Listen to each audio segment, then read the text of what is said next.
আসিফ এখন চলে না, শাকিব খানের সিনেমায় আসিফ আকবর যায় না, এই ধরনের কথা বলা বলি শুরু করে দিয়েছে শাকিব খানের ভক্তদের একাংশ। আরেকাংশ বলতেছে আসিফ আকবর চলে, আসিফ আকবর যায়, দুর্দান্ত হয়েছে, আসিফ আকবর আমার অনেক পছন্দের শিল্পী, তিনি বরবাদে থাকার কারণে আমার জন্য ভালো হয়েছে। এই যে দুই পক্ষের দুই মত, আপনারা কি জানেন আসিফ আকবরকে শাকিব খান নিজে নির্বাচন করেছেন? আপনারা ভক্তরা কেন দুই ভাগে বিভক্ত হচ্ছেন? কেউ পছন্দ করতেছেন, কেউ করতেছেন না। কেন রে ভাই? আসিফ আকবর কি ফেল না?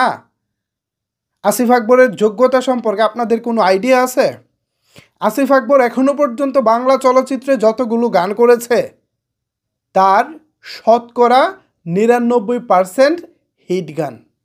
আমি আবারও বলতেছি, আসিফ আকবরের এখনো পর্যন্ত সিনেমায় করার গানগুলোর মধ্যে ৯৯% গান সুপার ডুপার বাম্পার হিট। আর শাকিব খানের সিনেমায় যে গানগুলো ছিল সেই গানগুলোর কথা নতুন করে বলার কিছুই নাই, প্রত্যেকটা গান ছিল সুপার টপ নচ। তাহলে আপনারা কিসের ভিত্তিতে বলতেছেন আসিফ আকবর চলে না, বর্তমান যুগের সাথে যায় না? অনেকে তো এও বলতেছেন ভারত থেকে আমরা অরিজিৎ সিংকে চাচ্ছিলাম, অমুক তমুককে চাচ্ছিলাম। কেন রে ভাই? আমাদের বাংলাদেশে যদি যোগ্যতা সম্পন্ন শিল্পী থাকে তাহলে ভারত থেকে কেন? বরঞ্চ আপনারা এইটা বলতে পারেন আসিফের মতো শিল্পী, এসআই টুটুলের মতো শিল্পী, তারা এখন শাকিব খানের সিনেমার গানে অনুপস্থিত কেন? তাদেরকে তো আমরা নিয়মিত চাই। আমার সাথে নিশ্চয়ই অনেকে একমত হবেন, এসআই টুটুলের গলা শাকিব খানের ভয়েসের সাথে এমনভাবে মিলে যায়, কোনটা শাকিব খান আর কোনটা এসআই টুটুল সেটা ধরাই যায় না। ম্যাক্সিমাম সময় মনে হচ্ছে এসআই টুটুলের কণ্ঠ শাকিব খানের মতোই। কথা কি ঠিক বলেছি না? ইয়েস, আপনারা ঠিকই শুনেছেন এবং আমিও ঠিকই বলেছি। তো আসিফ আকবরের ব্যাপারটা ওরকমই। আসিফ আকবরের আমার জানা মতে শাকিব খানের সিনেমায় সর্বশেষ গান গেয়েছিলেন, আমি যদি ভুল না করে থাকি, 2019 সালে মুক্তিপ্রাপ্ত নোলক সিনেমার শীতল পাটি শিরোনামের গানটি। সেই গানটিও একটি হিট গান ছিল। বাংলাদেশের নবান্ন, বাংলাদেশের বৈশাখকে কেন্দ্র করে গানটি লেখা হয়েছিল এবং গানটি গেয়েছিলেন আসিফ। দুর্দান্ত ছিল। গানের মিউজিক আয়োজন থেকে শুরু করে গানের যে ভিজুয়াল, কোরিওগ্রাফি, আয়োজন সব কিছুই ছিল টপ নচ। সো এত কিছুর পরেও আমরা আসিফ চলে না, আসিফ চাই না, এটা আসলে কেন বলতেছেন? ও রোমান্টিক গান গাচ্ছে আসিফ বরবাদে। রোমান্টিক গান আসিফ গাইতে পারে না?